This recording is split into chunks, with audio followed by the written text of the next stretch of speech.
Okay, so I'm now going to turn it over to each of our folks who will introduce in turn Greg Nedved, followed by Laura Murray, followed by Ken Allen, and in our question and answer session we'll be joined by Vance Morrison. So please. Can everyone hear me okay? Okay. I just want to give you a brief introduction to myself. I'm Greg Nedved. I'm a historian for the Center for Cryptologic History. That's the history office of the National Security Agency. Some of you have heard of us. Some of you have had dealings with us. I'm a longtime Chinese Mandarin language analyst, first in the Army and then for the government. And about 10 years ago, I joined the history office, where my area of interest, not surprisingly, has been Asia, in particular China, and languages. So it's natural that I would get involved in researching the Tien'anmen incident of 1989. Is it time for Laura to introduce yourself now, or? Okay. Well, good afternoon. I'm delighted to be here today. As I said, my name is Laura Murray. I'm actually a native of the District of Columbia. I went to public schools, kind of unusual. And then I went off and I got a bachelor's degree in anthropology at Rice University in Houston, Texas. And then I went to graduate school at the University of Pennsylvania in Philadelphia, where I was in the Department of what they called Oriental Studies, and I majored in Chinese studies, modern Chinese history, and eventually did complete my doctorate there. And from there, I launched into a career at the National Security Agency as what they call a language analyst in a couple of languages, Japanese and Chinese. Most of my work was in the China area at NSA for quite a few years. I also, in addition to working in operations, I became a manager. That happens a lot. And I worked in research and in the education field, as well as foreign affairs, so kind of a broad career. I've spent a fair amount of time in Asia as a graduate student, and I lived in Taiwan for 2 years and studied in the Chinese mainland as well. And I did a tour in Japan for 3 years later on in my career, and was out in Hawaii a couple times, really again focusing on Asia and the Far East. I've been interested in the Tien'anmen Massacre since 1989. It's something that I worked on professionally in my job when it was happening. And Greg and I have been collaborating on a research project on the Tien'anmen Massacre for several years. So we're really delighted to be invited to come here today and have a chance to share some of our findings with you. Thank you.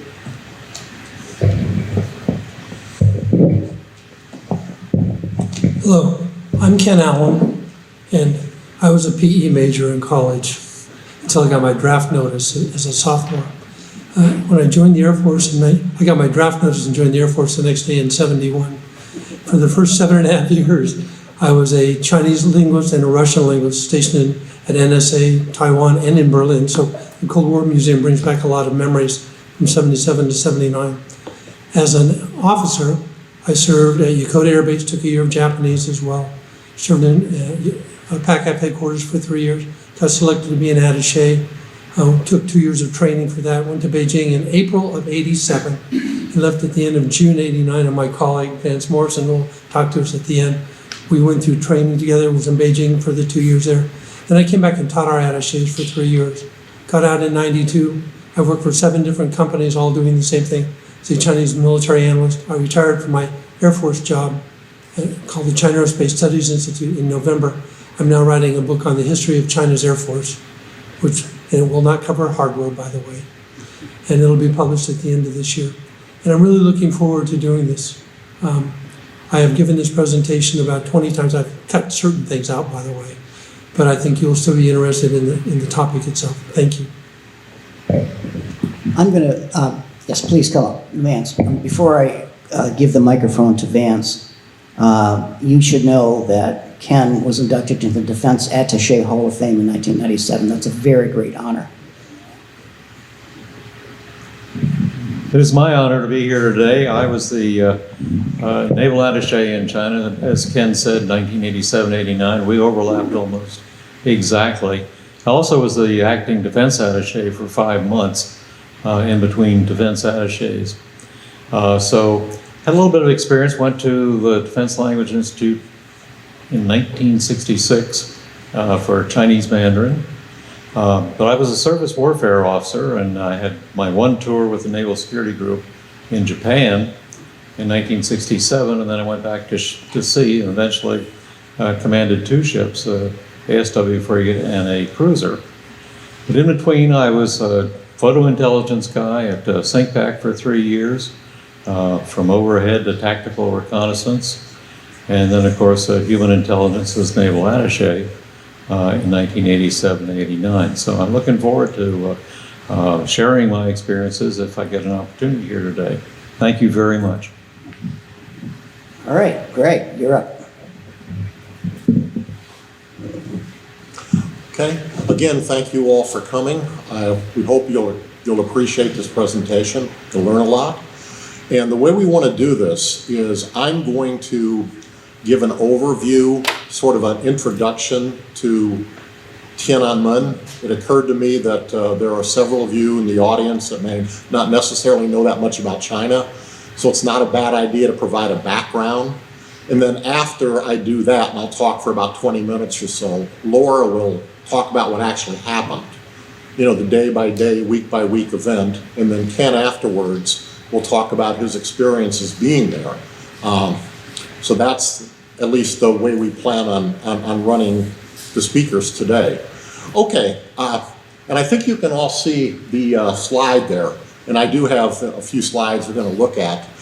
In talking about the history of Tien'anmen in China, the question becomes, how far back do you want to go? China has a history of some 5,000 plus years. Obviously, we don't want to go that far back. I like the map that you see on the slide there. It's a modern map of China, and I like it because it's pretty reflective of the influence that China's had on the countries around it. It hasn't always been that size. The size of China has ebbed and flowed over time, but it's always had a huge impact on the countries around it. The problem with China, though, is that it became sort of complacent, conservative. It didn't realize that the world around it was changing, and it was in for a rude awakening during the 1800s, when it's had its first extensive dealings with the West.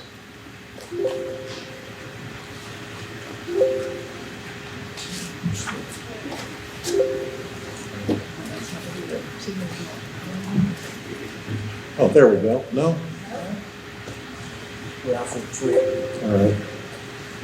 You can hold on to this, I'll just move the screen. You'll be able to.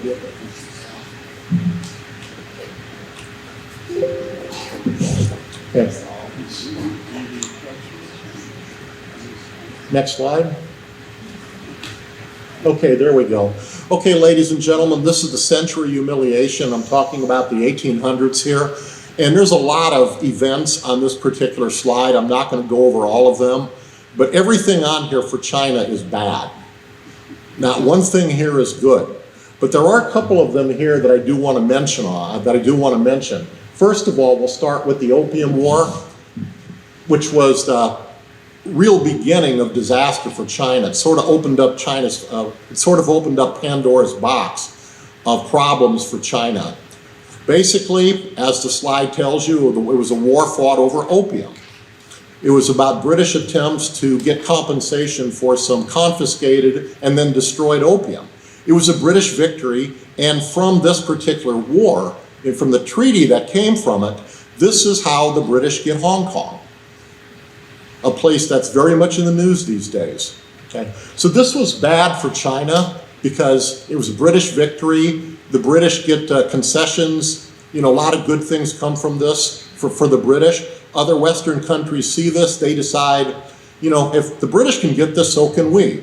So they basically began imposing their will on the Chinese. Another couple ones I want to mention on here is the Sino-Japanese War. Okay?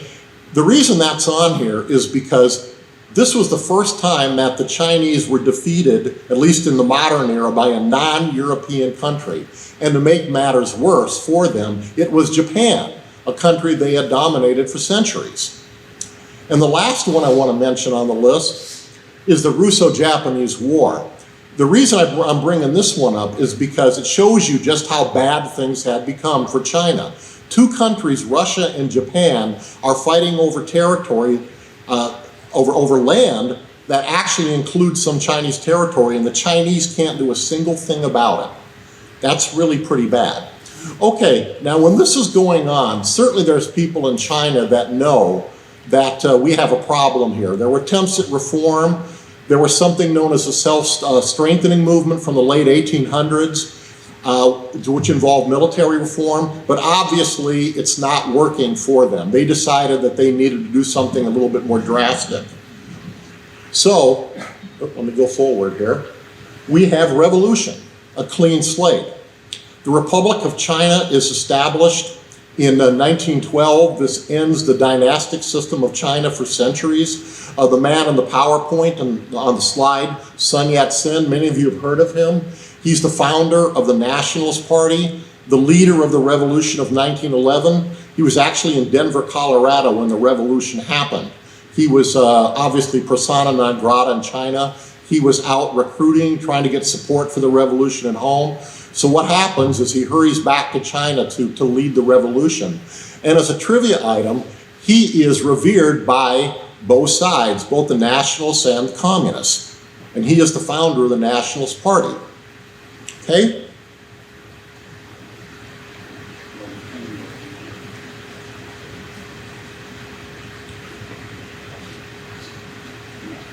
The next slide, please.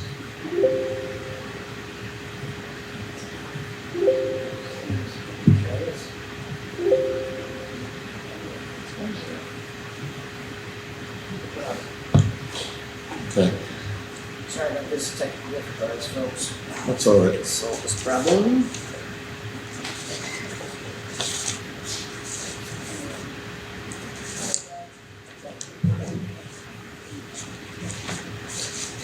Okay, looks like we're back in business again.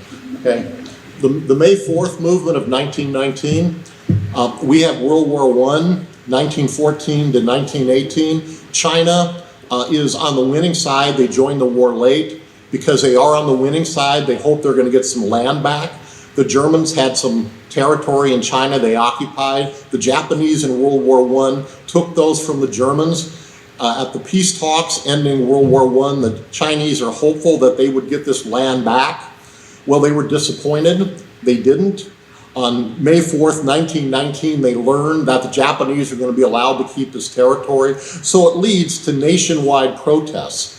And it actually was a student demonstration like it would be in 1989. And it also, one of the locations was a place called Tien'anmen, a place you're going to be hearing more about today. This is a significant event in Chinese history because it's considered, at least by a lot of modern historians, as the beginning of nationalism in China. Prior to this time, the Chinese kind of saw themselves, they had a local outlook, a regional perhaps, not really national. That changes with this. And as the slide tells you, it's a movement. A number of things come from this. And the next thing that would come from this of significance is the founding of the Chinese Communist Party in 1921. Okay, in this particular slide, you have the two founders of the party. There is a person, though, who's not mentioned here that you will be hearing a lot about. His name is Mao Zedong. He would go on to become the face of the Chinese Communist Party. He was one of the founders of the party, but he wasn't a major figure when it was established, contrary to what you might hear later on. He really wasn't around. He wasn't one of the major people when the party was first founded. Okay? Okay, the Northern Expedition, 1924-1927, and the First United Front. Okay, China, it's a republic now, but it's still pretty weak. It's not united. Sun Yat-sen was an outstanding political thinker, but he wasn't necessarily the person needed to unify the country. He dies in 1925. His son-in-law, Chiang Kai-shek, the guy sitting on the horse saluting there, the Generalissimo, one of the great figures of the 20th century, decides he's going to unite the country by force. So he moves north. The power base was originally in the south. That's why it's called the Northern Expedition. So he begins moving north, his armies do. The nationalist armies, they fight a number of battles, but in some cases they simply buy off warlords. And towards the end of the late 1920s, the country is now effectively unified. There's a capital in Nanking. Okay, the reason it's called the First United Front is because it's the first time that the communists and the nationalists come together. The communists are weak. The Nationalist Party at the time had a left wing, which was basically filled with communists. Chiang Kai-shek was the leader of the right wing. He did not like the communists. In 1927, he began a crackdown on them. And this is the beginning of the problems between the communists and the nationalists that we have to this very day. But it wouldn't be the last time that they would come together, as we'll see. Okay, nothing else. The change of the color of the slide catches your attention. Okay, now I want to talk about the Long March, one of the great events in the history of the Chinese Communist Party. The Communist Party was weak. Again, they were being harassed. Chiang Kai-shek was cracking down, trying to wipe them out once and for all. Basically, if you look at the map, and I don't know how well you can see it, in the southeast part of the southeast corner of the map, you can see the Communist Party power base, if you want to call it that. Well, it wasn't very tenable for them. Again, they're being harassed all the time. They can't stay there. So beginning around 1934, they decide to break out. And it takes them about a year to get to their final destination, a place called Tien'anmen, which is in the north-central, northwestern part of China. And it truly was a great event. Thousands started this march. Many of them didn't make it. Along the way, they fought battles. They fought the nationalists. They fought warlords. They had to battle the elements. But they finally made it, and their new power base became Yan'an in north-central, northwestern China. Along the way, Mao Zedong, the guy sitting on the horse, became the leader of the Chinese Communist Party. So from this point on, when you think of the Chinese Communist Party, you think of Mao Zedong. Okay, next slide. Okay, the Second United Front, 1936, 1945. Basically, what happened here is that the communists and the nationalists come together one more time because of the fear of Japan. The Japanese in the 1920s and into the 1930s are increasingly aggressive regarding Chinese territory, natural resources, raw materials, etc. It reached a point where the communists and the nationalists decided that they need to do something about Japan. For those of you that know about Chinese history, by the way, you'll know that Chiang Kai-shek was very, very reluctant to get into an alliance with the Chinese communists again. In fact, he was forced at gunpoint to do so. It was known as the Xi'an incident of 1936, where his deputy, a man by the name of the Young Marshal, basically, read him the riot act. Again, it was done at gunpoint. So he reluctantly agreed to join the communists again, and for the Young Marshal's actions, some would call it bravery, he would basically spend the rest of his life under house arrest, and he would die in Hawaii about 20 years ago. Okay, so the nationalists and the communists come together one more time to fight Japan. If you go on to the next slide.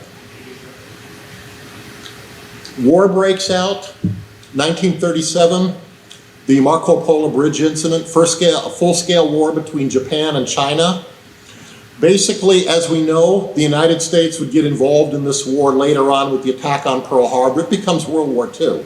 But from basically 1937 until the attack on Pearl Harbor, it's the Chinese fighting the Japanese, the communists and the nationalists. And by looking at the map, you can see the extent of Japanese occupation as of 1940, the area in the pink.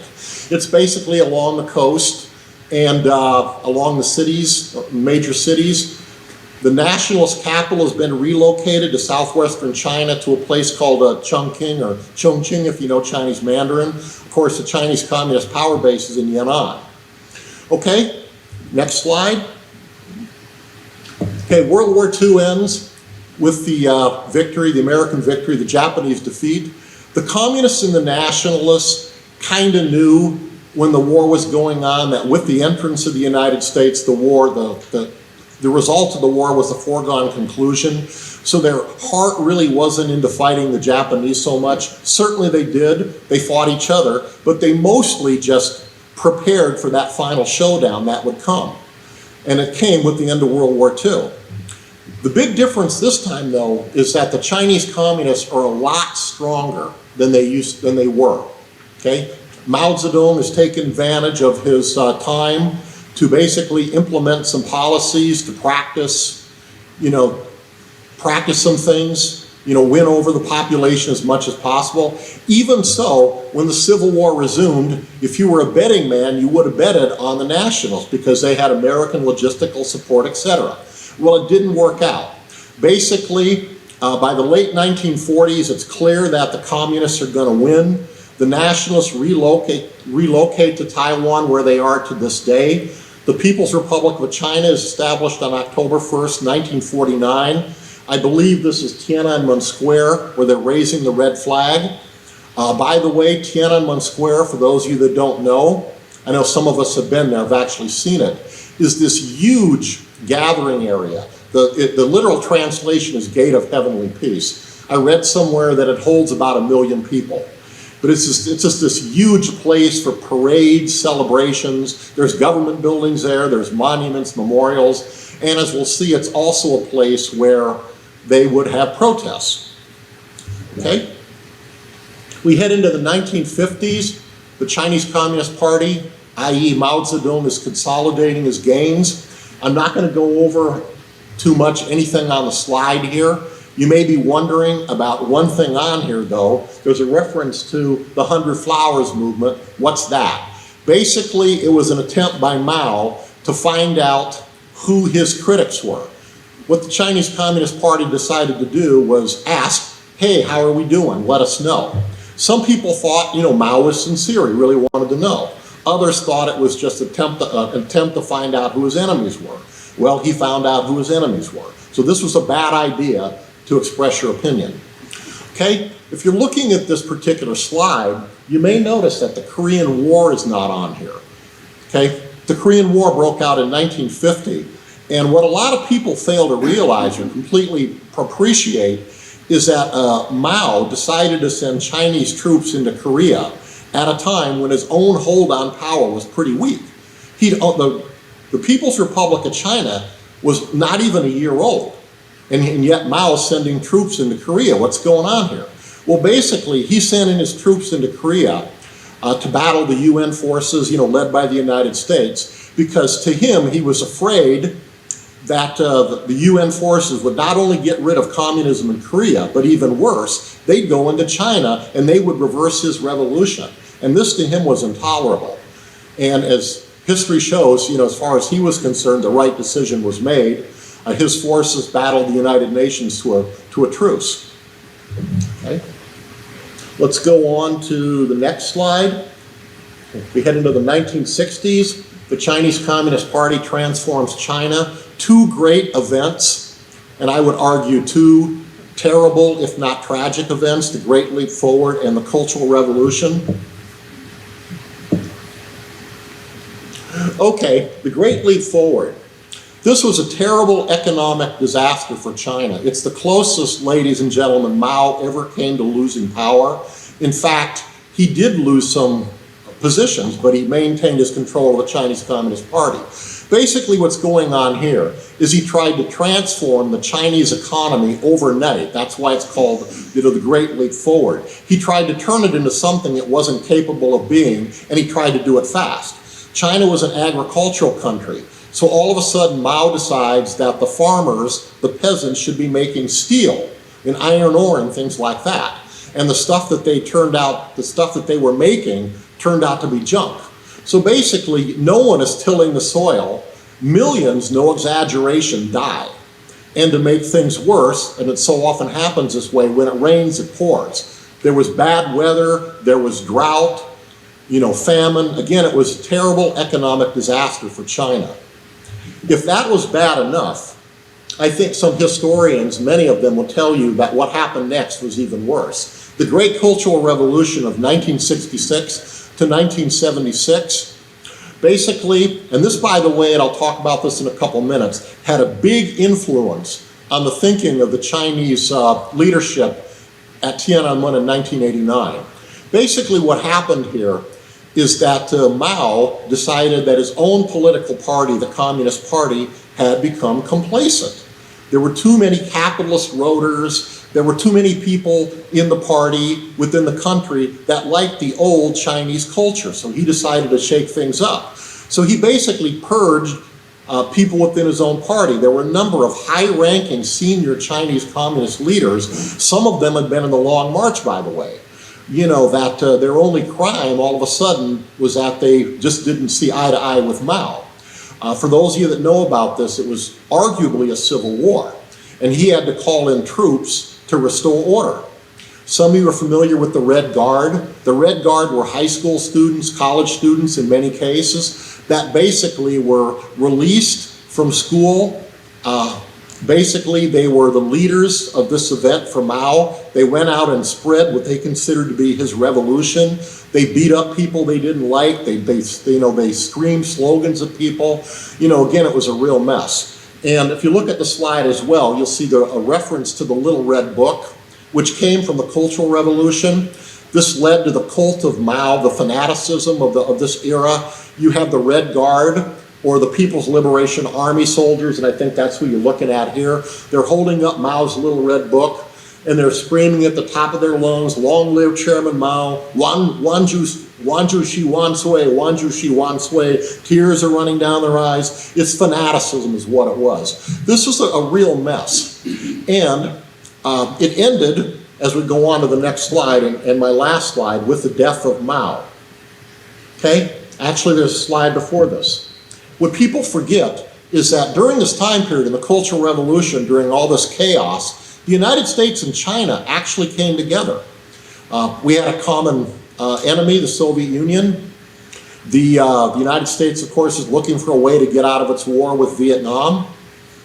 This particular slide, you have Nixon meeting with Mao Zedong and Zhou Enlai, the foreign minister and the premier, the guy in the corner there. And of course, this would lead to President Nixon's 1972 visit, the Shanghai Communique, and ultimately the establishment of diplomatic relations. Okay? Here's that final slide I promised, the end of the Cultural Revolution in 1976. 1976 was an important year in the history of China. Okay? The year begins with the death of Zhou Enlai. Zhou Enlai was, as I said, the Chinese premier, the foreign minister. He had sort of been above politics. He was protected by Mao somewhat. Someone had to run the country during the crazy years of the Cultural Revolution. Well, that didn't mean he didn't have enemies. So he dies in January. Now, if you look at the slide, you'll notice that in April, there are demonstrations. And this was what some historians say the first Tien'anmen incident. Okay? You may be wondering why April? You know, he died in January. For those of you that know about the Chinese history, you know, culture, civilization, etc., you may have heard of the Tomb Sweeping Festival or the Tomb Sweeping Day. This basically is an opportunity for mourners to go out to mourn the dead. And that's what was happening here. They went to Tiananmen Square, supporters of Zhou Enlai, to mourn Zhou. Well, there were a group of individuals, the Gang of Four. They were radicals. They were actually sort of running the country at the time because Mao was very sick. They wanted to keep the Cultural Revolution going. They didn't like Zhou at all, so they sent in the police or the military, the cops, whoever, basically the military, to clear the square. Depending on who you read or what you read, there may or may not have been people killed in this particular incident. Okay, the next thing that happens after this is very significant. It's the death of Mao, which means things are going to change. And we have a power struggle emerging. The Gang of Four, a person by the name of Hua Guofeng, he would emerge as Mao's replacement. He had no real staying power, though. His main claim to fame is that he got rid of the Gang of Four. But in the end, it would be Deng Xiaoping who would emerge. Deng Xiaoping had actually been purged during the Cultural Revolution by Mao. Okay? And of course, he would be the man that within a couple years would transform the Chinese economy. I think we'd all agree that the Chinese economy now, China is an economic superpower. That sort of began with Deng, with his reforms in the late 1970s. Some of us have heard of the four modernizations. At the third plenary session of the 11th Party Central Committee, they decided to transform the economy. Unfortunately, Deng is also tainted with Tien'anmen. He was, in terms of the economy, was somewhat of an enlightened individual, not necessarily so when it came to politics. Okay, one final point I'll make was that he was, as I said before, he was purged during the Cultural Revolution. This really did something to his psyche and to the psyche of the other leaders of China at the time, because a lot of them had suffered through the Cultural Revolution. So when they saw the demonstrators in Tiananmen in 1989, to them it was deja vu all over again. It was chaos. It was all bad. It's not a defense of what they did, but it does at least explain to a certain extent why they thought the way they did. Okay, so this is a build-up to the event, and I've given you some background on Chinese history, and now it's time to turn the podium over to Dr. Laura Murray. Laura? I just have one quick point of reference here. Under Chiang Kai-shek, the Nationalist Party was organized and primarily advised by the Soviets. Had political commissars, the military, up until 1992, still raised their hands, were part of the Nationalist Party. It wasn't until 92 that the military in Taiwan was broken away from the Nationalist Party. So the Communist Party and National were organized exactly the same.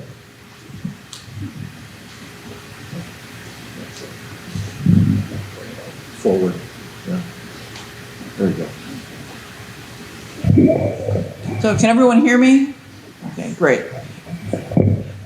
So we're going to talk about now what led up to the 1989 crisis in China that we refer to as Tien'anmen. So Greg mentioned that Deng Xiaoping spearheaded some reforms in 1978, 1979. These were very, very important. They called them the four modernizations. So these were agriculture, industry, defense, and science and technology. That was in 1978. So what's missing from there? There's nothing about political reform, is there? Nothing. Now, there was a group in 1979 that tried to bring up political reform as an issue, and they thought democracy should be the fifth modernization. There was something called the Democracy Wall, a place in Beijing where people wrote these big wall posters promoting democracy. This ended out similarly to the 100 Flowers movement. The leader of the Democracy Wall movement, Wei Jingsheng, became a political prisoner for many, many years in China, and others as well, those who spoke up for democracy. So the focus of the reforms in the 1980s was economic reform. And this led to a literally booming economy in China compared to anything that had happened in China before. Now, they started with agricultural reforms. They did something called the responsibility system, similar to something that had gone on in the 50s and early 60s before the Cultural Revolution. But farmers were allowed to sell some of their produce, excess produce or crops on the side, as opposed to everything going to the state in the commune system. And this really boosted rural income in one fell swoop. However, it didn't do that much for the urban income and urban workers, which was a much more complex situation. And there was a lot of push towards marketization of the Chinese economy. And China had a planned economy, similar to the Soviet model with 5-year plans and goals, and they had state-owned enterprises. People had what the Chinese would call the iron rice bowl. You'd have a income for life in one of these state-owned enterprises. They were terribly inefficient. People had an income for life at a pretty low level, but it was security and income. And marketization began to destabilize the economy and the livelihoods of many urbanites. And they didn't really see, we're not seeing the benefits of the economic reform the way the rural people were. Now, similarly, there was a slogan, opening up and reform. So in addition to the reforms, the opening up was really opening up to investment from the West. It wasn't opening up in our concept of, good government, open society, not at all. But this opening up led to a lot more exchanges with academia, as well as businesses and so on with the West.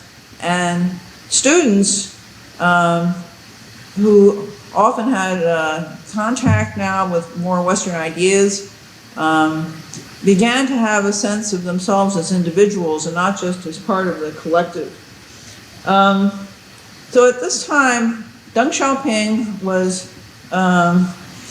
considered the leader of China, but he wasn't the party general secretary, which is the real leader of China. And he had appointed a man named Hu Yaobang as the party general secretary. And Hu Yaobang was someone, although he had been a lifelong communist, he really thought the party needed to modernize and open up more. But he was opposed by what they would call the hardliners or conservatives in the Chinese government, in the party. So, and one of the things that was going on that was making people more and more upset was as marketization was taking place in the 1980s, there was a lot more money floating around in the Chinese economy, and corruption was going on. Many people were getting rich off of being in these new industries, and many of those people were people with party connections. So there was a lot of resentment building up about what people thought is unfair growth. And this was happening very, very fast. We're talking about just a few years, massive change in this huge society. So things were getting pretty destabilized. In 1986, there were some demonstrations in December of 1986 they were mostly on college campuses. And the students wanted greater openness. They wanted to see the ideas of Hu Yaobang come to fruition. And it's estimated that there may have been demonstrations on as many as 150 campuses in this short period of time, December of '86. And this was making the hardliners and conservatives very, very nervous in the Politburo and the Politburo Standing Committee. So Deng Xiaoping kind of did about face from being more of a reformer himself to starting to align with the conservatives, because he saw that his power base was declining. There was another individual named Fan Lizhi. He was a physicist at a university in Hefei, Science and Technology University. He was considered a leading pro-democracy activist. He tried to get the students to all go back to their campuses because he could see that there would be trouble ahead. And most of them did. But on January 1st, 1987, a large demonstration took place in Beijing at Tien'anmen Square. The students marched into the square to support Hu Yaobang and reforms. The government was ready for them. They laid a trap. It was very cold. It's winter in Beijing. They poured ice all over the square, poured water all over the square. It turned to ice. People are sliding around. They're getting beaten by the police and hauled off. And the hardliners decided they'd had enough. So Hu Yaobang was removed as General Secretary of the Chinese Communist Party as a result of these demonstrations. Let's see, where's the clicker?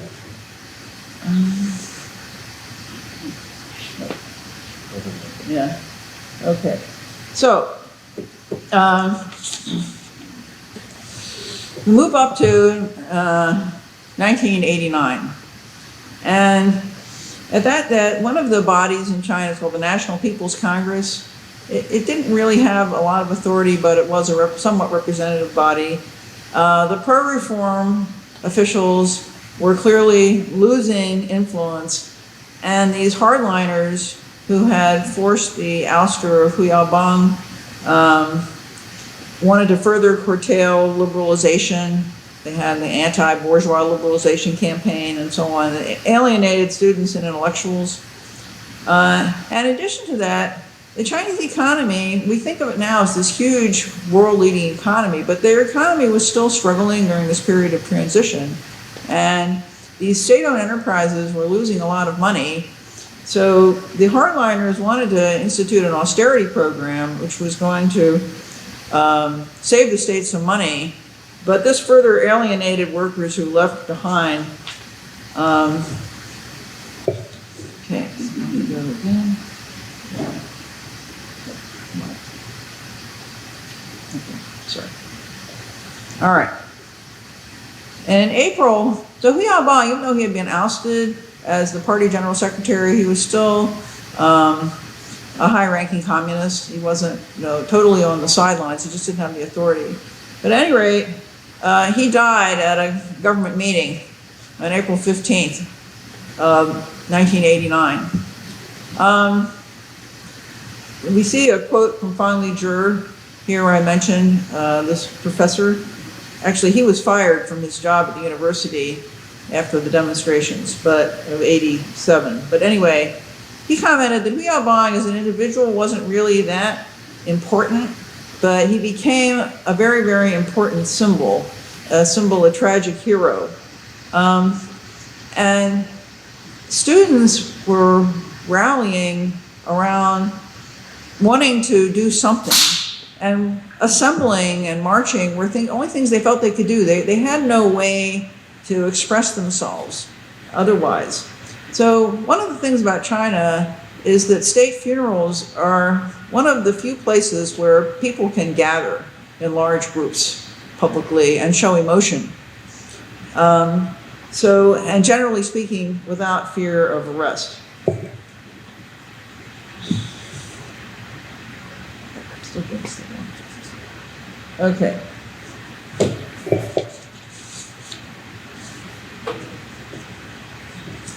This should be the next one. All right. I'll figure this out. Okay. All right. So we have Hu Yaobang's death in 1989, and students began to assemble in Tien'anmen Square to mourn Hu Yaobang. Some of them were making wall posters, again, like the 1979 Democracy Wall movement, to express their views. And then on the 18th, the evening of April 18th, the students and marchers moved to Tien'anmen Square, from the square to a place called Tien'anmen, to present a petition to Premier Li Peng. They demanded a re-evaluation of Hu Yaobang's ideas. I don't want to get too deep into this, but they asked for some pretty interesting things. Just mention a couple of them. Not only to validate his ideas, they wanted the state to publish information on the income of state leaders, because this is the corruption issue, and their family members. And they wanted to allow privately run newspapers and stop press censorship, still a big issue. They wanted to increase funding for education. They wanted to end restrictions on demonstrations in Beijing. And they wanted to have objective coverage of students in the news. So these are some of the things they were asking for in April 1989, after the death of Hu Yaobang.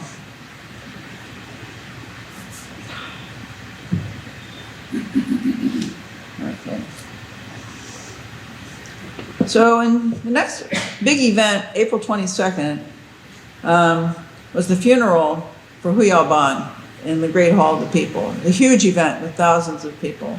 And students couldn't get into the funeral, the official funeral, but they gathered outside en masse. And in one very moving event,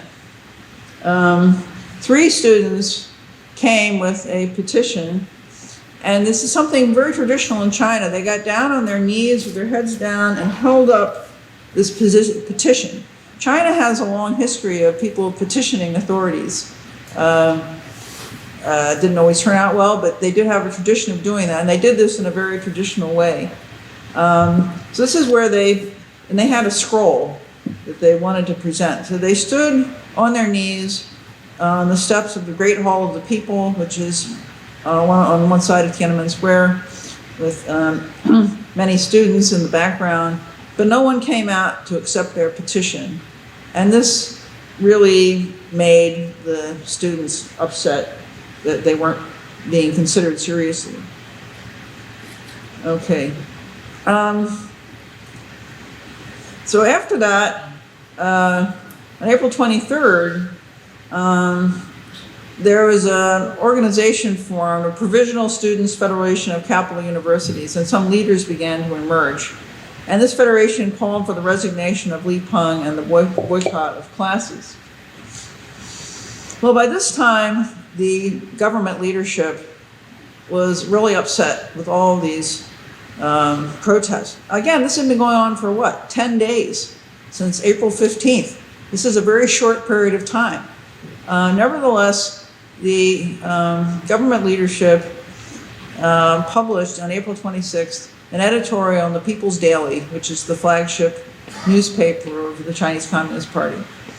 And the title was, "Take a Clear-Cut Stand Against the Instigation of Turmoil." Obviously, that's a translation. But the word turmoil in Chinese indicates something as a crime. So these students felt that they were patriotic, that they were trying to make suggestions to improve their country, to modernize their country. You notice that none of the proposals that were in the petition were, overthrow the Chinese Communist Party. But the government was really rattled by these large demonstrations. They're really massive, and we'll talk about that a little bit later, what the size of this is. And in that editorial, one of the things in there which showed the direction the government was going, they said there are 3 things not to be feared, and one of them is the shedding of blood. Okay, they're already planning a crackdown, but, that was in that editorial April 26th, so after 10 days. Now, the students responded by making increasing demands, and again, they're not demanding overthrow of the Chinese Communist Party, they're asking for dialogue.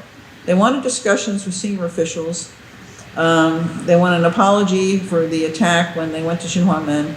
And again, they wanted journalists to cover the protests. And then the day after the editorial was published, there was a massive demonstration of over 100,000 people marching through the streets of Beijing into Tiananmen Square. And it's estimated that more than 1 million people lined the route cheering them on. Okay, so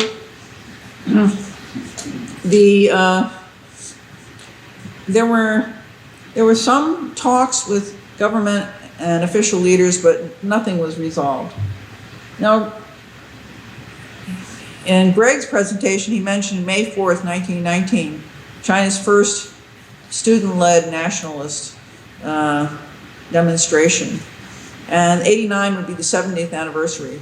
Chinese really like anniversaries. So even before the whole Tian'anmen demonstrations were a gleam in anyone's eye, there was already a plan to have a big commemoration on May 4th, 1989, of the May 4th movement of 1919.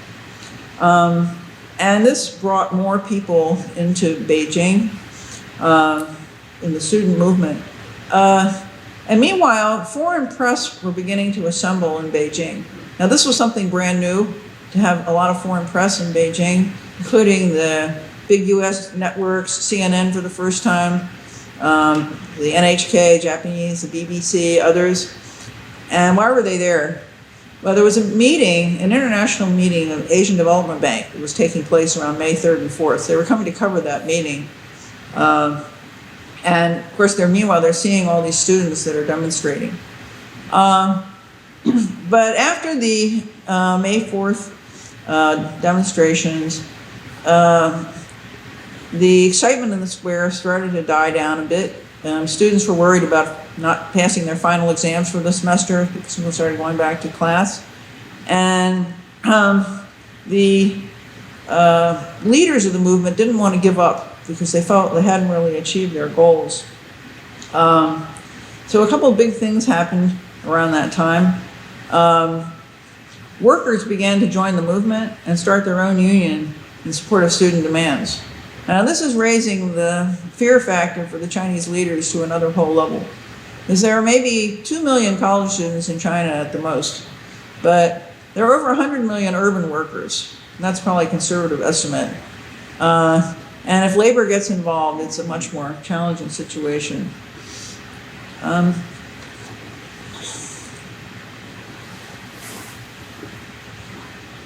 Okay, so the students came up with an idea to kind of re-energize their movement, and they launched hunger strikes. So the idea was that students would not take food until the government agreed to meet with the leaders of the demonstrations. And this became a very emotional development because people were hearing about this around the country. More people started to come to Beijing to support the students and so on. And then in addition to that, the day after the hunger strike started, a very important event was occurring, another very important event, and that was the arrival of the Soviet leader Gorbachev into China. Now China and the Soviet Union had had a major split in 1960, and the Soviets had been big supporters of the Chinese after 49, but Stalin and then Khrushchev did not like Mao, and they pulled out all of their support, left half-finished factories and so on, and the Chinese and the Soviets had been in a state of conflict since then. There was one shooting war in '69, we'll get into that, but it was not a good relationship. But in any event, Deng Xiaoping had engineered this meeting with Gorbachev to come to Beijing to be the official healing of the Sino-Soviet split, and he prepared this big welcoming ceremony in Tien'anmen Square, but unfortunately there were over 1 million students camping out in Tien'anmen Square, so he couldn't do it. He was very mad. It was humiliating. He had to just welcome him at the airport, and the ceremonies all had to be indoors. And of course, the foreign press was all there to observe this.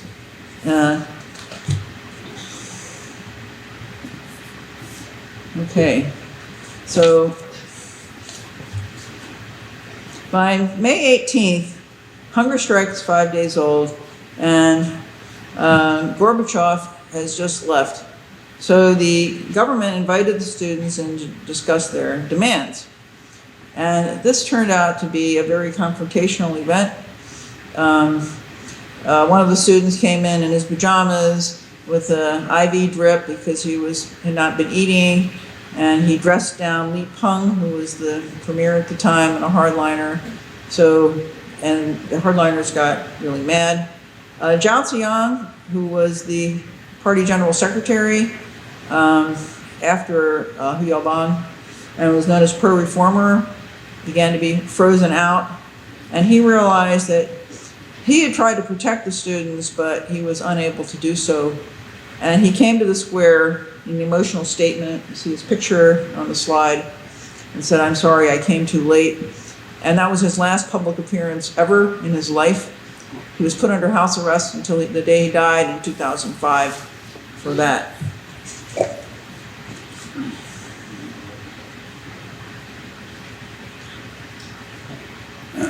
Okay, so Gorbachev's gone, and the Zhaoziang is put away. The Chinese government announces martial law. The students called off the hunger strike, but they didn't leave the square. And over the next 10 days or so, there were various attempts that seemed sort of weak for the military to get into Beijing to clear the square. And I think that, Ken, you're going to talk about that, right? So I'm not going to get into that. Now, among the reasons that the martial law was declared was, again, the growing participation of labor. And May 17th and 18th are very important days during this period. May 17th and 18th were the largest marches ever in Beijing and elsewhere, as we'll discuss. And these all added up to the government deciding that they had to recover the square at any cost. And again, this is something that I think that Ken is going to talk about in more detail, so I won't use my time for that. Just want to talk about a couple of the controversies about the whole Tien'anmen incident, or disputes, areas of dispute. So just curious here, there's the old joke about who's buried in Grant's tomb. Like, where did Tiananmen demonstrations take place? Tiananmen Square, right? Where else? Anybody know? Everywhere. Everywhere. This is something that was everywhere, meaning every province of China. There were demonstrations not only in the city of Beijing and in Shanghai, but there's good documentation that there were major demonstrations involving tens of thousands of people in every provincial capital of China and many, many other cities. And I have a lot of sources for this. Just to give you a few of the sources. So there was an article, for example, and this wasn't that well known right at the time that it happened, but it began to come out. There was some information about it, but everyone was so focused on the drama going on in Beijing that they weren't looking out in the countryside. And I would put the intelligence community in that group of focusing almost solely on Beijing and not looking out in the countryside, because there was a big drama going on in Beijing. In the open source world, for example, the Washington Post had a report in August of 1989, like a summary report about the demonstrations. And here's the headline: China's Spring Rebellion. The turmoil returned. Disruptions affected more than 80 cities. And they said that there were demonstrations in every provincial capital in more than 80 cities. There was a book that came out in 1991, brought a copy with me, called China, Pro-Democracy Protests in China, Report from the Provinces. So these are pretty detailed eyewitness reports by 14 very well-respected China scholars and specialists, all of whom spoke the language, who happened to be in China, scattered around the country in the spring of 1989, doing research on various topics, and they provided their eyewitness accounts of the demonstrations going on in quite a number of cities and what happened there. In 2001, a book was published called the Tien'anmen Papers, and this was some disputed the authenticity of it, because the source of it only gave a pseudonym because he had snuck this information out of China. Two very well-respected China scholars, Perry Link of Princeton and Andrew Nathan of Columbia, translated and edited this. And they talked about demonstrations in 181 locations in China. So it was very, very widespread. And there were workers' organizations formed in at least 16 cities in China as well. So I think it's pretty clear that the wide extent of the demonstrations and support of the goals of the students were major factors contributing to the decision to use deadly force against the students in Beijing and ensure this kind of thing never happened again. And they've been successful in that. Another controversy is how many people were killed at Tien'anmen. Okay, so any of you who've ever read anything about it, you've probably heard them say hundreds or maybe thousands. You know, that's what you hear on the news, right? Nobody really knows. The Chinese government never came out with the death count of how many. I'll give you some of the reports, like the initial official reports to the public were that there were 200 civilian deaths on the night of June 3rd and 4th, that included 36 students. On June 5th, the head of the Chinese Red Cross came out and said that there were 2,600 deaths, and then he was forced to retract that and never appeared in public again, so I guess that was a big no-no. Again, I work professionally in this field, so I had a conversation with a colleague of mine from the State Department who was stationed in Beijing at the time, and he went around to hospitals in Beijing on a couple of days after the massacre to count corpses, and he counted 1,200, one guy. The mayor of Beijing came out with a statement that said 3,000 civilians had been injured. Okay, so those are just some of the public figures given. But very interestingly, in 2017, the Brits declassified a diplomatic cable from their ambassador, Sir Alan Donald, who was in Beijing, that was transmitted on June 5th, so the day after the massacre. And he ascribed his information to a very reliable source in the State Council, PRC State Council, which is a very high body, it's like the cabinet. And he said that there were more than 10,000 killed. I tend to believe the higher figures. I mean, why would someone make this up, you know? And to this day, the Chinese will not say, they won't even admit that it happened. They try to deny that Tiananmen happened. There's a group called the Tien'anmen Mothers, who were mothers whose children were killed at Tiananmen. It was hundreds of people initially, it's winnowing down. They come under extreme state surveillance every year. They're confined to their homes. Their phones are taken away from them. They're not allowed to talk to anybody, this type of thing.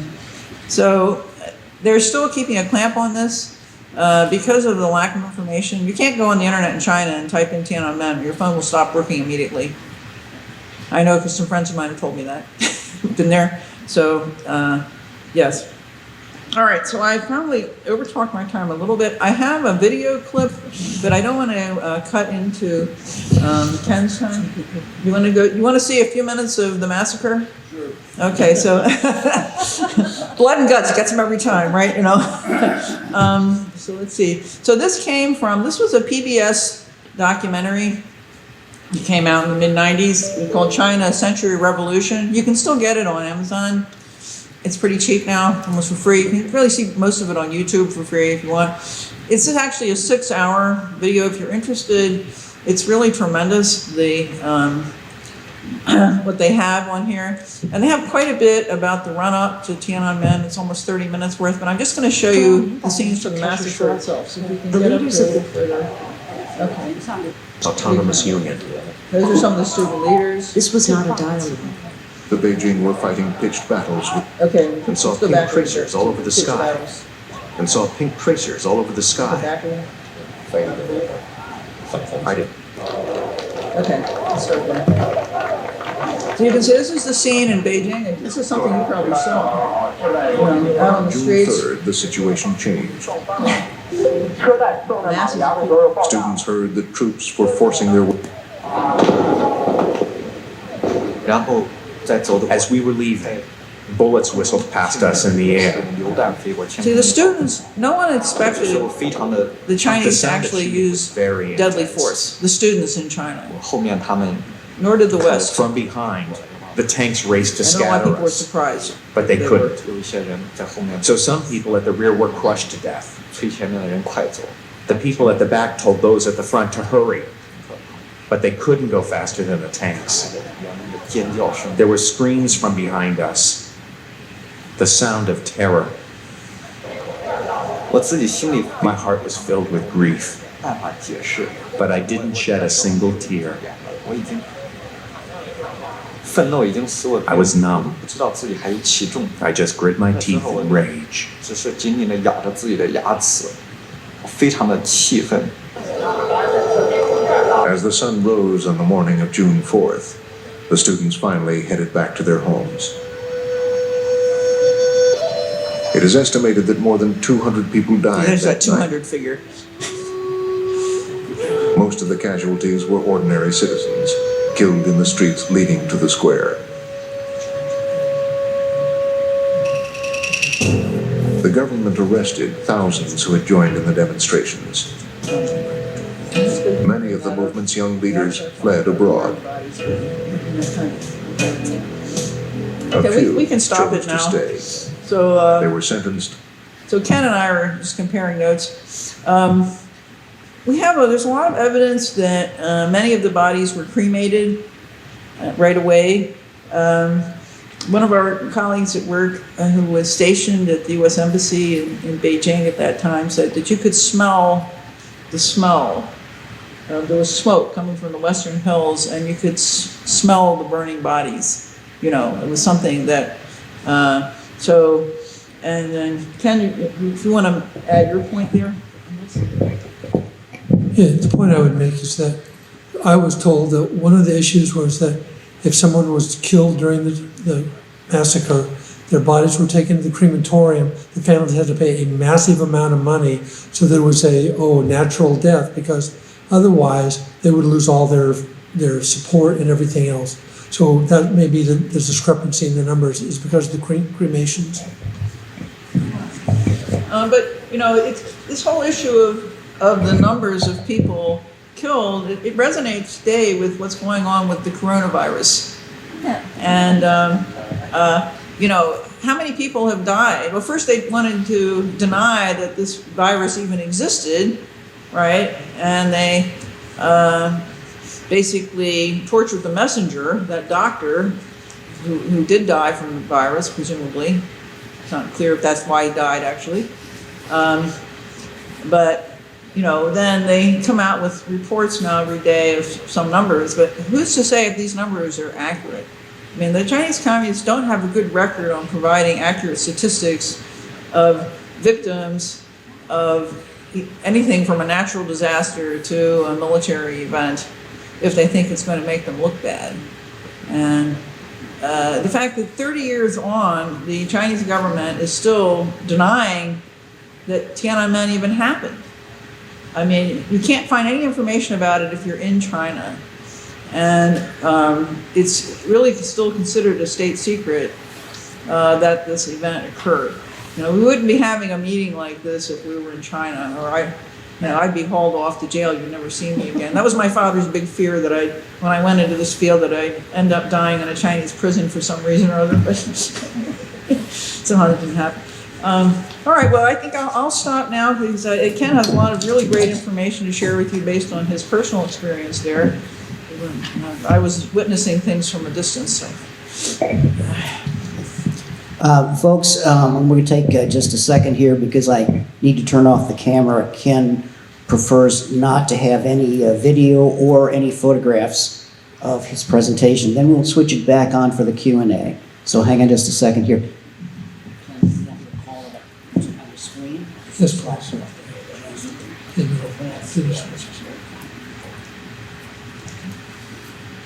So far, they did a great presentation of just trying to lay the foundation for this. What I'm going to talk about is a personal perspective of what myself and my colleague Lonnie Keene did on the ground during the roughly 2-3 week period leading up to this and shortly thereafter. So that's what I'm going to talk about in particular. All right, so QDS there. Control. controls there. Oh, I'm sorry, thank you. Okay. What I want you to think about is this. Don't think about sitting here in this audience today. What I want you to think about right now is take off your hat and put on your hat. You're now in Beijing working in the embassy in the defense attaché office when this happens. That's what I want you to think about. Not today, but 30 years ago. And just for rough guess, I gave... Yeah, so we are, yes.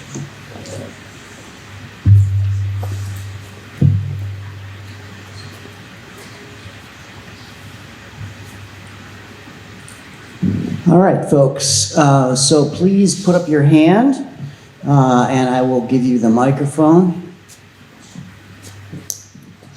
Thank you. I'm close to that thing. So today in Hong Kong, we have the students and other people who are protesting. And although it's quieted down over the last few weeks, the leadership there seems to be fluid, like there is no real leader. They don't want to, my understanding is the students don't want to identify a person that the Chinese can go after. What's your opinion on what the Chinese going to do with the Hong Kong protesters?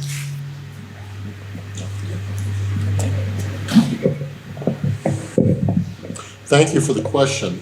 And again, I'm just talking for myself. I think the biggest, I think the Chinese government personally is more worried about other places than Hong Kong. What I'm getting at is their big fear is that it will spread beyond Hong Kong. Said another way, if the same thing was happening, and again, this is just my opinion, if this event happened in central China or somewhere else, they would have put a stop to it long ago. And I think they're mostly leaving it up, in fact, not mostly, entirely leaving it up to the Hong Kong leadership to handle it. And that brings something else up as well. A contrast between Tien'anmen and Hong Kong, at least in my opinion, is you have different bad guys. In Tien'anmen, the bad guy was the Chinese government. In Hong Kong, the Chinese government is more indirect. The bad guy is the Hong Kong government. And I think there's a little bit of a difference there. I mean, of course, the China government indirectly, but the main enemy is the Hong Kong government, as I see it at least. Thank you. You're welcome. A few years ago, my wife and I went to China and found it fascinating. We were there for about 20 days. My background from schooling and from the Air Force was the communist systems. I brought my little red book with me, and I was amazed. When we traveled all over China, very few seemed to recognize what it was. They would not engage in talking about government things, and it looked like there was a direct policy or goal of the communist Chinese government, that if we keep the economy growing, they won't worry about the government that rules over them. Any comments on this, please?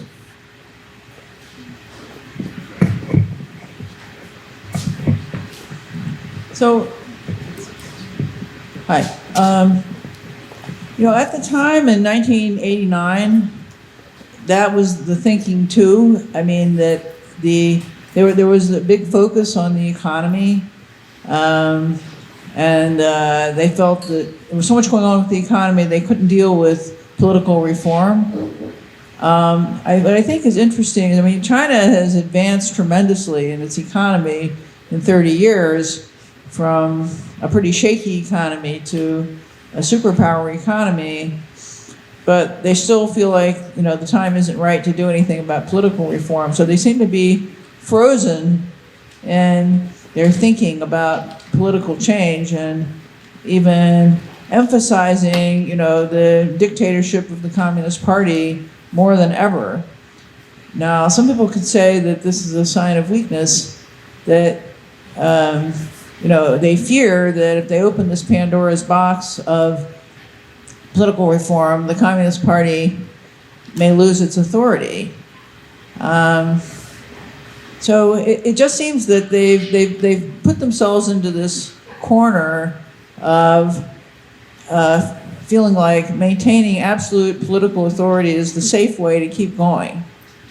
The question is, will there be ever another type of, grassroots movement? Will they be able to keep the economy growing enough to keep people happy?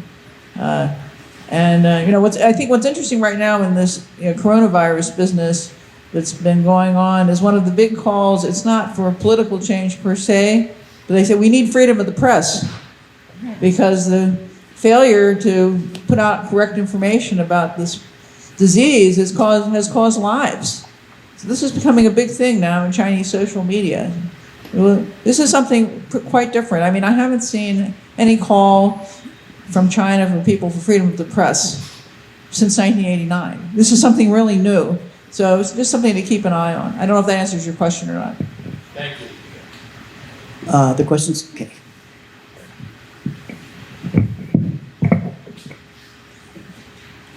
I was in Japan in 1985 as a 14-year-old going to high school. My dad was there.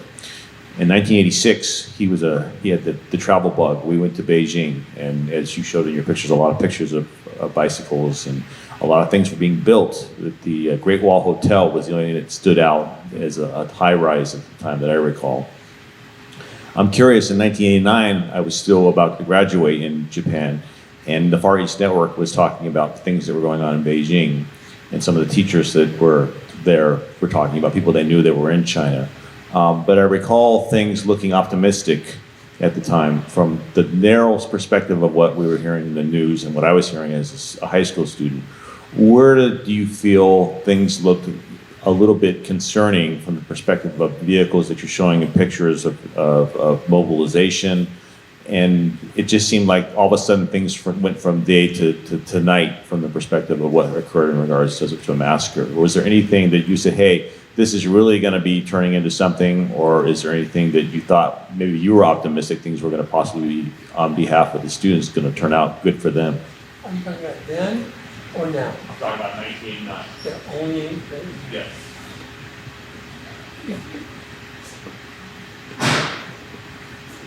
Yeah.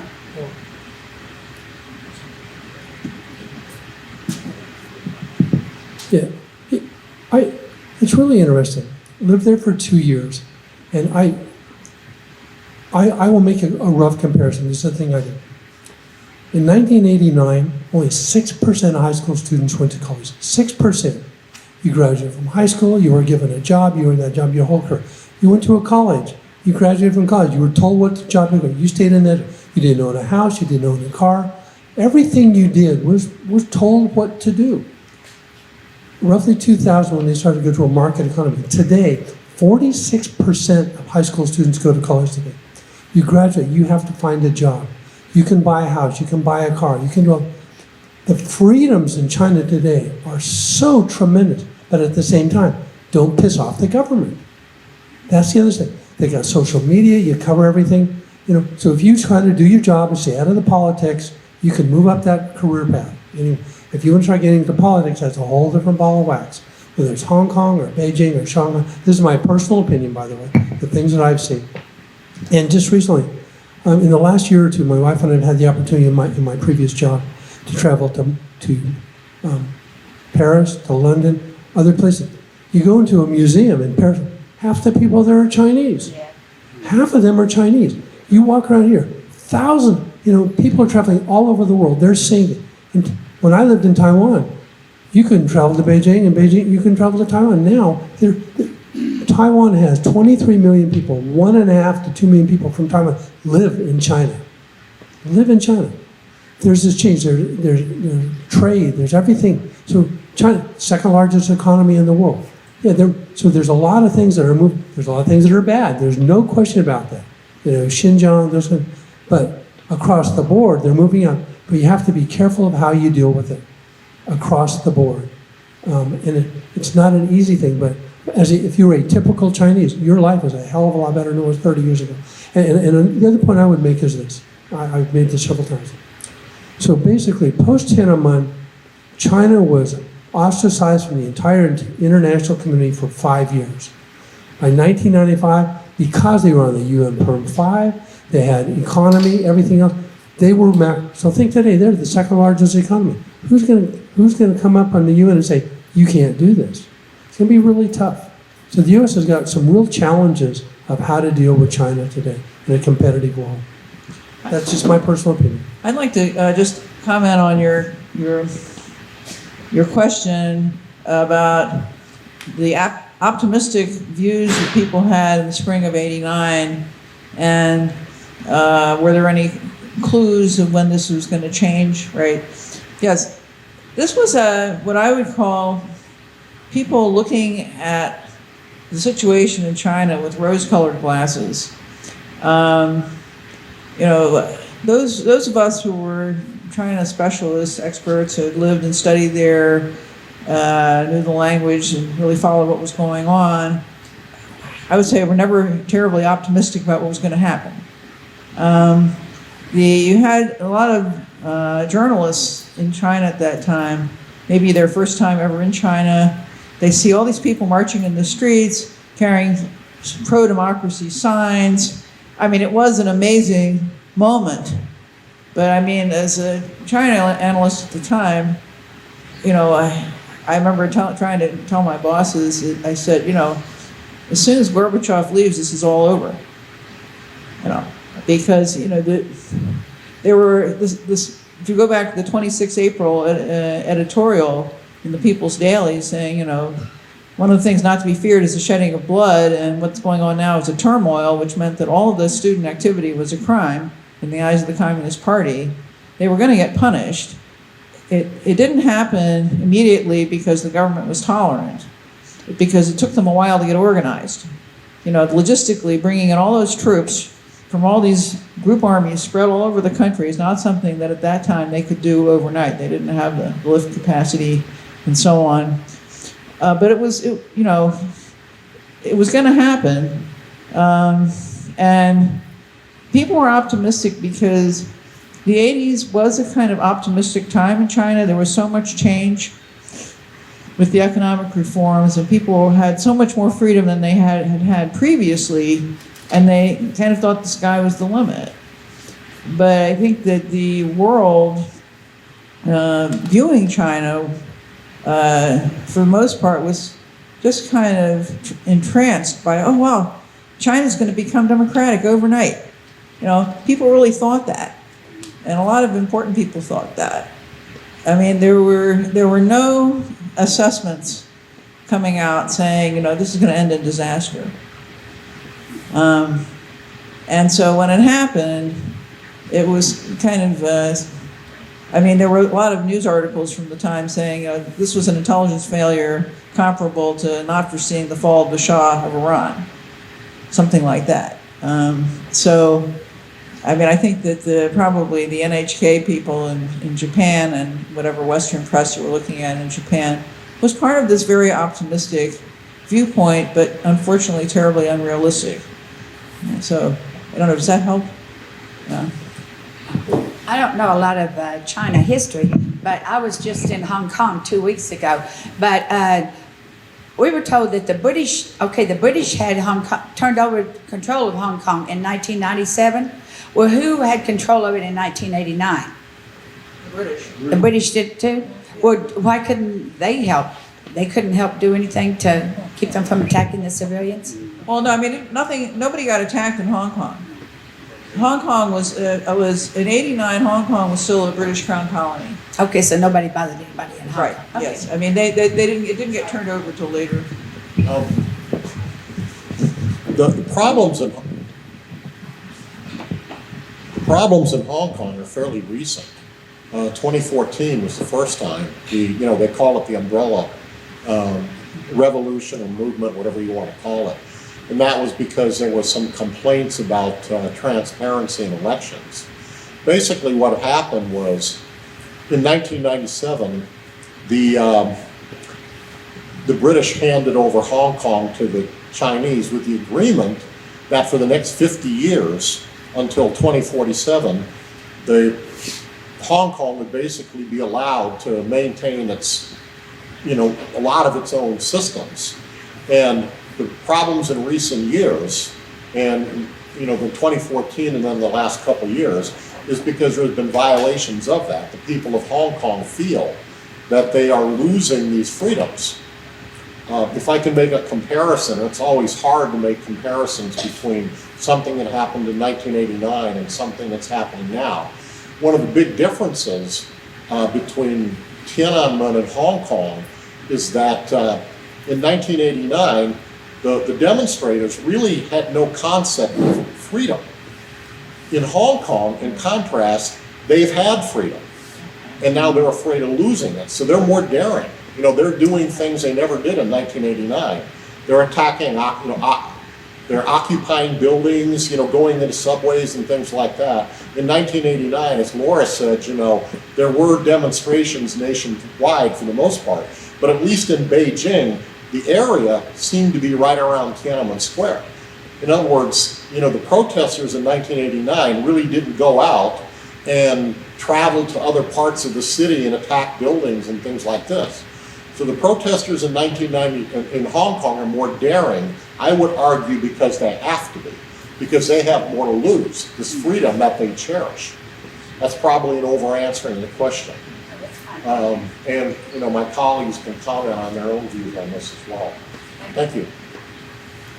I am not a student of Chinese history either, but just it interests me that when we talk about history, a lot of times after events happen, the motivations on both sides were misunderstood even at the time that they happened. I think of almost the Cuban Missile Crisis or or Pearl Harbor. We can't really afford to be isolationists anymore, but I just happened to be looking at a couple of different things of history, like Stalin was the one who gave the go-ahead for the North Koreans to invade South Korea, and then China kind of ended up really being behind the North Koreans, and now more recently Putin and I'm not going to say this right, the leader of China now is referring to himself at the Mao name, which is what is that? Lingxiu. So there's fear among the masses of, I think, in China that this new leader is referring to himself that way. Jingzhu, maybe I'm saying that wrong. But I just think it's interesting that, what our take would be making sure we stay engaged in that area, because we don't want to see, Putin and China, Russia and China, getting too cozy, and then us being pushed out completely in that area eventually. I don't know. Maybe I'm just too broad sweeps in what I'm saying, but I just what your thoughts on that are. Thanks. Anybody? No. Okay. All right. Other questions coming up here? Yeah, I'm kind of interested in your reaction to Gordon Chang and his book about the coming collapse of China. And he's repeatedly, and he's always on the air, talking about how the Chinese are going to collapse internally because the economy is not as strong as it's being portrayed, and their efforts at industrial espionage and the like. And they're finally confronting somebody, and the former President Trump was saying, you got to knock off all this undermining of our intellectual properties and our industries. But I'm just wondering, what is your reaction to Gordon Chang's basic theme that the Chinese are inevitably going to collapse?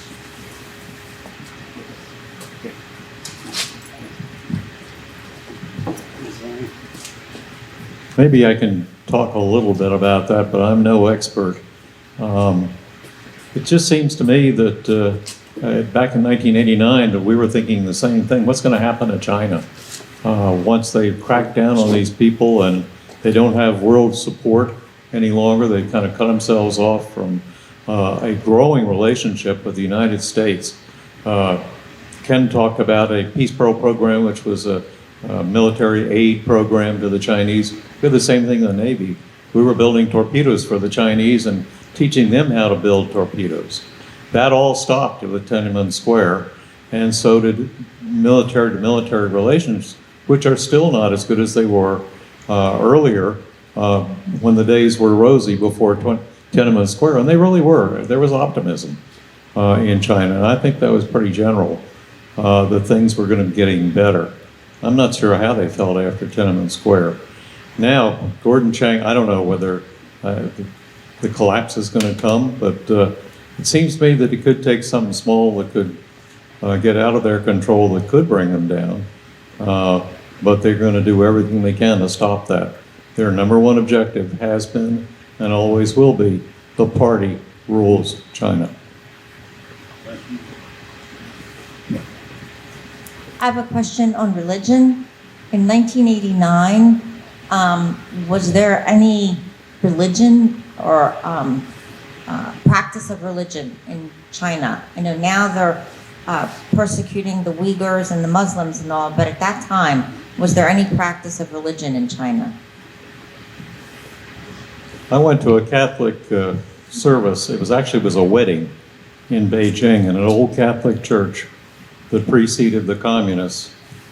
And the attaché corps was there because it was the son of one of the military attachés in the Argentine embassy and a gal from Argentina who he was marrying, and they wanted to get married in Beijing. So everybody was sitting in the seats. The priest came out. He said a few words in Chinese. The couple went forward. He said a few more words, turned around, walked out, and never came back. And so the couple kissed and they put rings on, and we decided that the wedding had occurred and everybody left the church. I think it's probably a little better now, but I'm not so sure. All right, I could just add a couple points to that. Of course, communism as an ideology is atheistic, right? And, you know, the Chinese have never had a state religion in the same sense that we think of in the West. They're under the imperial system. There were multiple religions that people practiced, and in fact, many people individuals would practice things for multiple religions. You know, take the best of whatever you've got. You know, you pray to one god for one thing, and another god for another thing. You go to different temples at different times of the year. But the biggest concern of Chinese governments, whether it's under the old imperial system or under the communists, are groups that could coalesce and turn into some kind of threat or competition to the authorities. And it's not because of the theology. It's just like group dynamics. You know, the thing with the Uyghurs, who are mostly Muslims now, I mean, what's going on now is pretty extreme, but if you put it in historical perspective, it's not terribly unusual. I mean, in the 19th century, the Chinese central government fought several wars against Muslim rebellions that took place in different parts of the country. And there have been, the Muslims that are in China have rebelled repeatedly over time. And so they've always been seen as a kind of destabilizing force. I guess now they're just applying a kind of industrial standard to how they're dealing with them. But as far as other religions are concerned, such as Christianity, this Falun Gong sect, others, the main concern of the government is that these groups could then be loyal to a higher authority than the Chinese Communist Party. And therefore, they need to be completely controlled or crushed. So that's, that's basically the attitude. I mean, they have official Chinese churches, They people who are the official heads, the official head of the Catholic Church in China is an official position. You know, in Buddhism, the Dalai Lama, they actually have an officially sanctioned Dalai Lama that's different from the one that the Buddhists consider the real holy Dalai Lama and things like that. So it's a very different situation than what we think of, I guess, in this religion. Thank you. Yeah.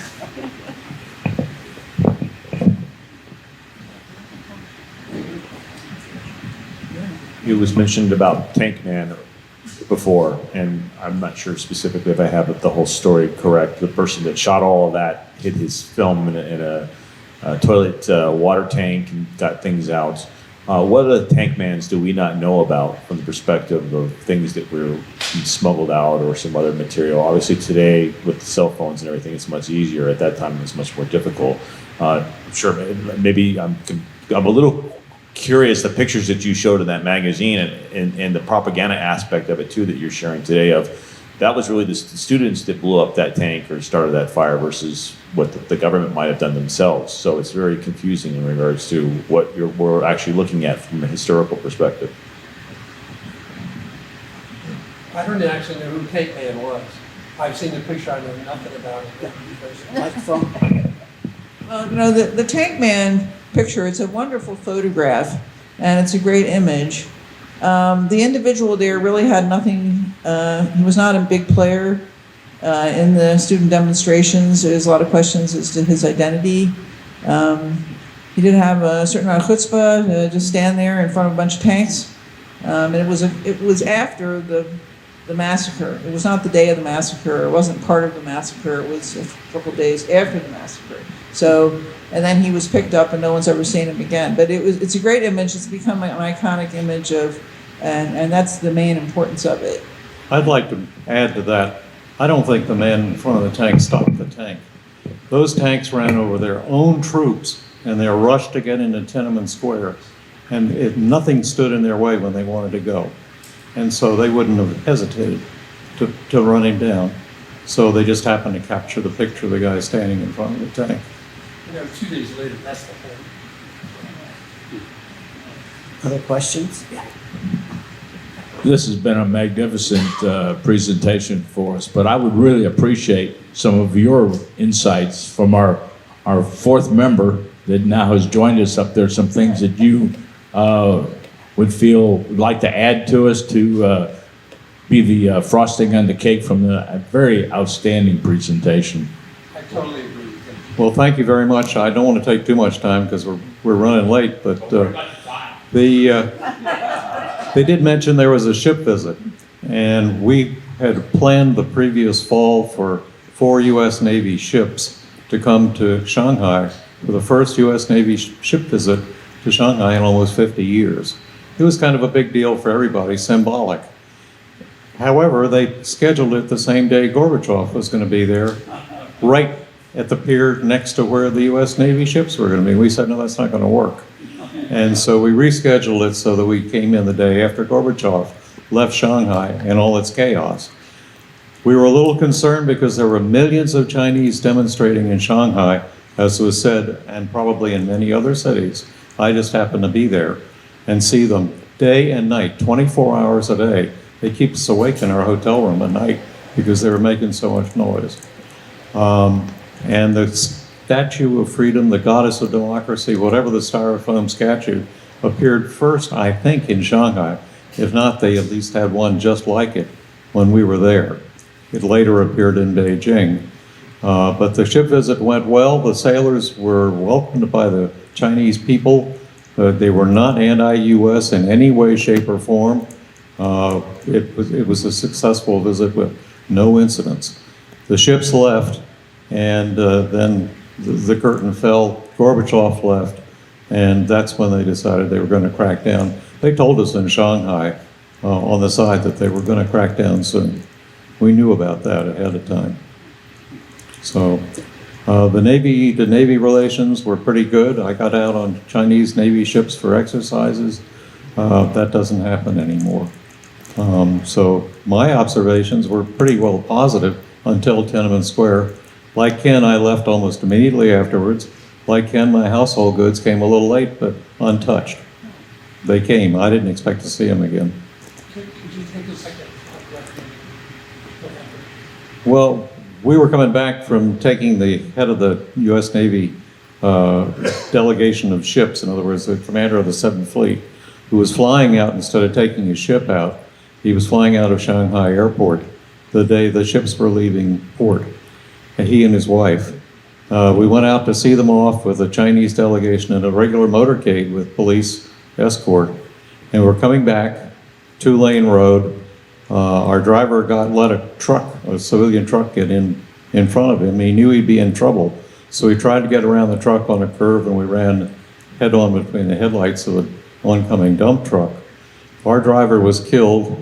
We were in the back seat, my wife and I, and we were both injured. She was badly injured, but she survived.